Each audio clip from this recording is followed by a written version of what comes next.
Bonjour mes amis, j'espère que vous allez bien. Aujourd'hui, vidéo critique, je vais revenir sur un film d'horreur qui a bercé ma jeunesse, un film d'horreur que j'ai loué en VHS à l'époque.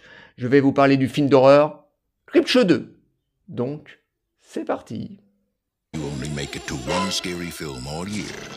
Make it one you remember all year long. Creepshow 2. If you like movies that will keep you stuck to your chair. Creepshow 2 est un film réalisé en 1987 par Michael Gornick. On retrouve dans les rôles principaux Louis Shelley, George Kennedy, Dorothée Lamour et Tom Savini. Alors vous avez vous posé la question pourquoi il nous parle de Creepshow 2 et non de Creepshow 1. Parce que tout simplement je trouve que cette suite on n'en parle pas assez sur le YouTube Game. Alors attention, j'aime beaucoup Creepshow 1. Voilà, c'est un excellent film à sketch d'humour noir réalisé par le grand George Romero et Stephen King. Donc excellent. Mais je trouve que sa suite est aussi très très bonne. Bon, si je devrais choisir entre les deux, bien entendu, je préfère le premier au deuxième. Mais la suite n'a pas à rougir de son aîné. Donc, c'est un film qui est réalisé par Michael Gornick, qui avait déjà participé au tout premier Creepshow. Voilà, il faisait partie de l'équipe qui avait réalisé le film. Cette fois, George Romero n'a pas voulu réaliser le film, mais il est en tant que producteur.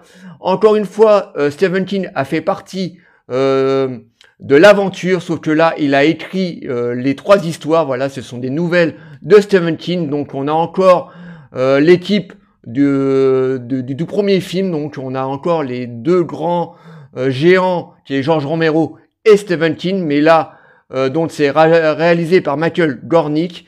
Donc c'est une suite que j'aime énormément, que j'ai découvert en VHS à l'époque. Voilà, avec David, on allait souvent dans les vidéoclubs pour aller louer souvent des films d'horreur. Et c'est comme ça que je l'ai découvert. Donc, bien entendu, on avait découvert avant le tout premier Creepshow qu'on avait adoré. Et quelques années plus tard, donc ils ont réalisé donc Creepshow 2. Et c'est une suite qui est vraiment très très bonne. Voilà, on a beaucoup moins de segments d'horreur. Dans le premier, je crois qu'on en avait 5 ou 6, je sais plus trop. Mais là, on en a que 3, mais je trouve qu'ils sont très très bien écrites. Encore une fois, on a une très très bonne réalisation, de très très beaux effets de maquillage, de très très beaux costumes, de très très beaux animatronics. Voilà, c'était des films d'horreur de l'époque. Putain, qu'est-ce que j'aime les films d'horreur des années 80. Tout était fait en practical. Vraiment, c'était vraiment très très cool.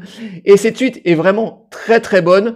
Là, la petite nouveauté qu'on a par rapport au tout premier Creepshow, c'est que entre les segments, c'est le film est en animé. Voilà, ce sont un dessin animé qui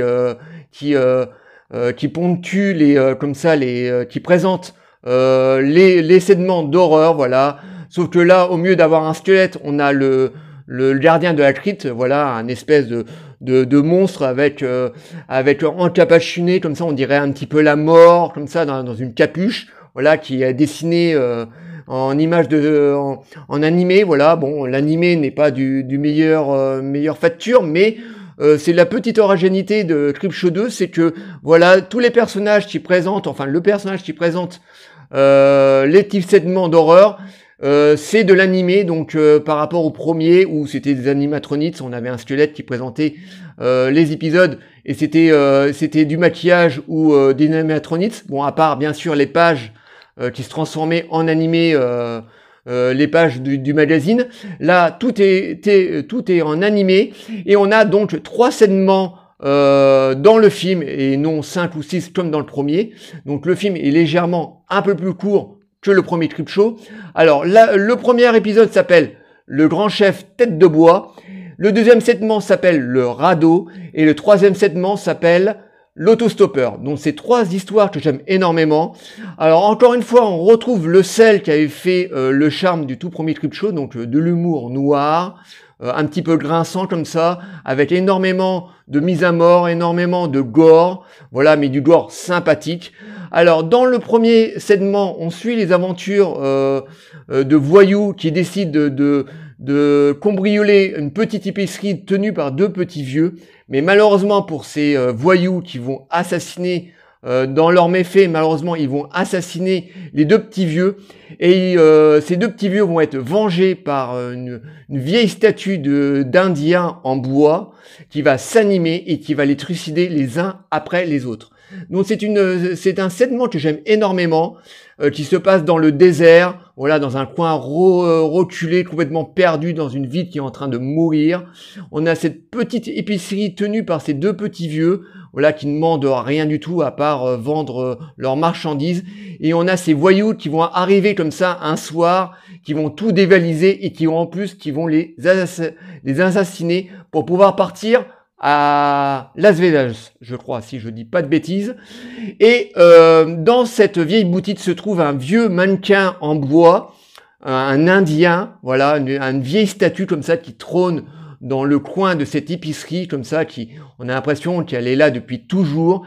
Et cette statue va s'animer et va décider de venger les deux petits vieux en assassinant ces jeunes. Voilà, en gros, l'histoire du tout premier segment. Alors c'est une histoire que j'aime beaucoup parce qu'on a encore de très très bonnes mises à mort, on a de très très beaux costumes, on a de très très beaux animatronics. Vraiment, c'est vraiment très jouissif. En plus, les jeunes se font trucider un peu différemment. Voilà, on a des mises à mort un peu différemment. Il y en a un qui se fait tuer en se faisant transpercer par des flèches. On en a un qui se fait tuer en se faisant scalper. Voilà, donc on a de très très belles mises à mort. Le deuxième épisode est de loin celui que je préfère, donc l'épisode du radeau. Donc on a des jeunes qui décident de passer un week-end sur un lac où se trouve une plateforme en bois. Voilà, donc ils décident de passer un bon petit week-end comme ça sur cette plateforme à se faire dorer la pile. Et malheureusement, sur ce lac se trouve une espèce de mât de mazout. Voilà, une espèce de grands ronds comme ça qui flottent au-dessus de l'eau. Voilà, en tout cas, eux, ils pensent au début que c'est une nappe de mazout ou une espèce d'algue comme ça qui est en train de nager par-dessus, donc ils font pas trop attention. Et en fait, c'est une créature qui arrive sous le radeau et qui va commencer à les bouffer les uns après les autres. Donc c'est de loin le meilleur segment que je préfère. Voilà, parce que là, en termes de mise à mort et en termes de maquillage gore, on est vraiment gâté à ce niveau-là. Donc j'aime énormément les mises à mort dans ce segment. En plus, on se demande comment ils vont faire pour pouvoir échapper à cette créature, parce que ils sont vraiment bloqués sur cette petite embarcation. Voilà, cette espèce de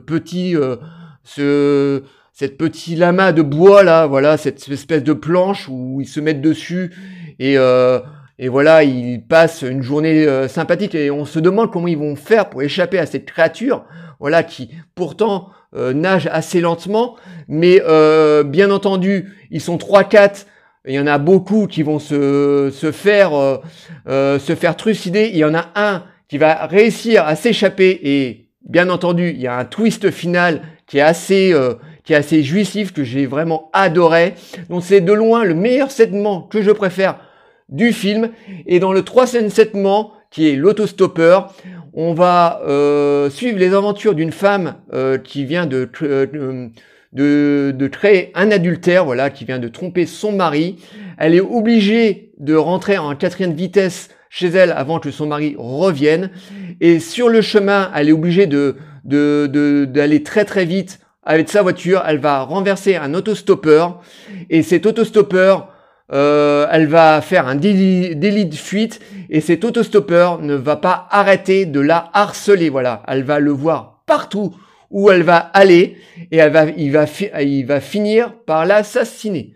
Voilà en gros l'histoire de l'autostoppeur. Donc c'est encore une très très bonne histoire, voilà, encore une fois d'humour noir, voilà, on a même une petite apparition de Stephen King à un moment, voilà, il fait le rôle d'un camionneur, c'est marrant, on voit Stephen King, et c'est encore un très très bon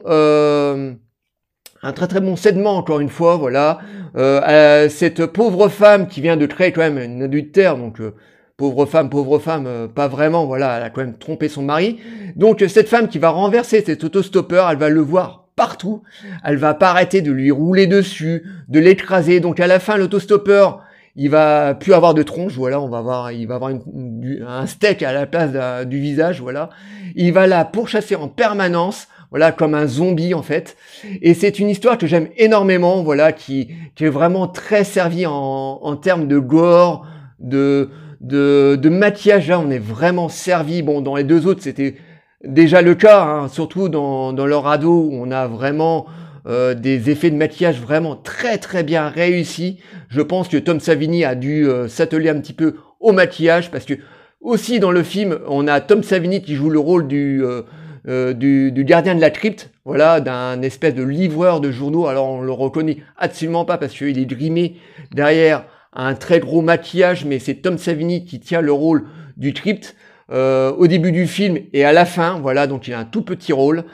Et c'est vraiment une suite que j'aime énormément, voilà, qui n'a pas à rougir du tout premier Creepshow.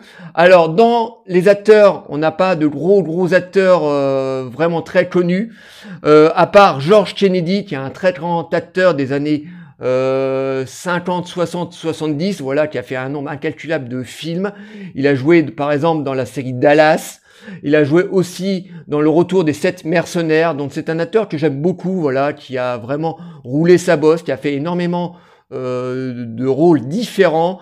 Et là, il joue le rôle de l'épicier dans le tout premier segment, voilà, de ce petit vieux qui se fait assassiner avec sa femme par ses voyous, et ces voyous vont se faire trucider par le vieux chef tête de bois. Donc c'est un film que j'aime énormément, que je voulais réhabiliter un petit peu, parce qu'on parle souvent, très souvent, des Creepshow 1, mais assez rarement des Creepshow 2. C'est un petit peu voilà, le parent pauvre de cette saga, et je voulais un petit peu le réhabiliter parce que c'est une suite que j'aime beaucoup. Par contre, je ne vous parlerai absolument pas de Creepshow 3 qui a été réalisé, je crois, à la fin des années 90, au début des années 2000, qui est une énorme bouse, voilà. Nous, on n'a même pas eu la chance de l'avoir en France tellement c'est pourri, mais moi je ne l'ai même pas vu, mais j'ai vu la bande-annonce, ça me dit absolument pas, donc à mon avis ça doit être une énorme bouse qu'il ne faut absolument pas voir. Et j'ai vu la première saison de la série, et pour moi malheureusement ça n'a pas marché sur moi. Je trouve qu'ils ont rendu un très bel hommage aux deux premiers Creepshow, aussi, enfin les deux premiers films, mais pour moi la série n'a pas marché sur moi. Je trouve que ça manque un petit peu de budget, que les histoires sont pas très bien écrites, pas très intéressantes. Donc j'ai vu la première saison, mais bon voilà. Pour moi, la série ne vaut pas du tout les deux premiers Creepshow. Je reste planté donc sur les deux premiers films. Donc j'espère que je vous ai donné envie de revoir, parce que je pense que les gens de mon âge l'ont déjà vu, un Creepshow 2, voilà. Si vous aimez le premier Creepshow, je pense que vous avez déjà vu le numéro 2. Donc j'espère que je vous ai donné de nouveau l'envie de le découvrir, donc cette suite qui est vraiment très bonne. Donc voilà, je vous le conseille, c'est vraiment une très bonne suite qui n'a pas à rougir du tout premier Creepshow. Voilà, j'espère que cette petite vidéo vous aura plu. Likez, délikez, abonnez-vous. N'hésitez pas à m'envoyer des messages sur Creepshow 2, je vous répondrai toujours avec plaisir. Et je vous dis à très bientôt. Ciao les amis.